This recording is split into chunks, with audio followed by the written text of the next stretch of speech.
জুলাই জাতীয় সনদ বাস্তবায়ন প্রক্রিয়া সহ কয়েকটি ইস্যুতে রাজনৈতিক সংকট চললেও জাতীয় নির্বাচনী ট্রেনে শামিল হচ্ছে রাজনৈতিক দলগুলো। এর মধ্যে রয়েছেন ছোট দলের বড় নেতা।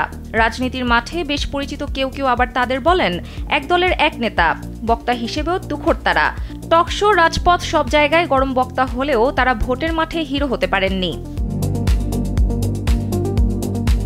ছোট দলের বড় নেতারা এতদিন আশায় ছিলেন বিএনপির নির্বাচনী প্রতীক ধানের শীষে ভর করে নির্বাচন করবেন, ধানের শীষ নিয়ে নির্বাচন করে জয়ী হবেন, বসবেন সংসদে।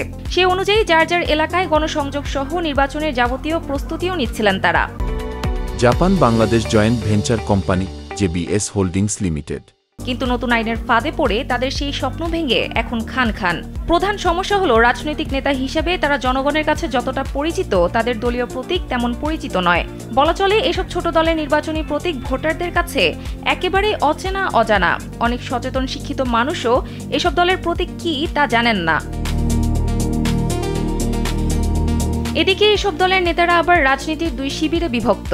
এক গ্রুপ আওয়ামী লীগের পক্ষ থেকে 14 দলের প্রার্থী হিসেবে নৌকা প্রতীকে ভোট করে এমপি থেকে মন্ত্রীও হয়ে যান, আর এক গ্রুপ বিগত 15 বছর বিএনপির সঙ্গে আন্দোলন সংগ্রামে যুক্ত ছিল, যাদের প্রত্যাশা ছিল বিএনপি জোটে যুক্ত হয়ে ধানের শীষ প্রতীকে নির্বাচন করবেন। কিন্তু নিবন্ধিত দল জোট করলেও নিজ দলের প্রতীকে ভোট করতে হবে এমন বিধান রেখেই গণপ্রতিনিধিত্ব আদেশ সংশোধন অধ্যাদেশ জারি করেছে সরকার। এ অবস্থায় আগামী ত্রয়োদশ জাতীয় সংসদ নির্বাচনে অংশ নিলে তাদের জন্য নিজেদের দলের প্রতীক ভোটারদের চেনানোই হবে বড় চ্যালেঞ্জ। এই চ্যালেঞ্জ উতরে ভোট যুদ্ধে জয়ী হয়ে আসাটাও কঠিন হবে। আবার যদি বড় দলের বিদ্রোহী প্রার্থী ঠেকানো না যায়, তাহলে বিপদ আরও ঘনীভূত হবে। ফলে বড় দলের ছোট শরিক দলের তারকা খ্যাত রাজনৈতিক নেতাদের শেষমেশ নির্বাচনে জিতে আসা বেশ চ্যালেঞ্জ হবে, এমনটি মনে করছেন রাজনৈতিক বিশ্লেষকরা। এসব তথ্য তুলে ধরে প্রতিবেদন প্রকাশ করেছে দৈনিক যুগান্তর। সানজিদা ইসলাম, কালবেলা।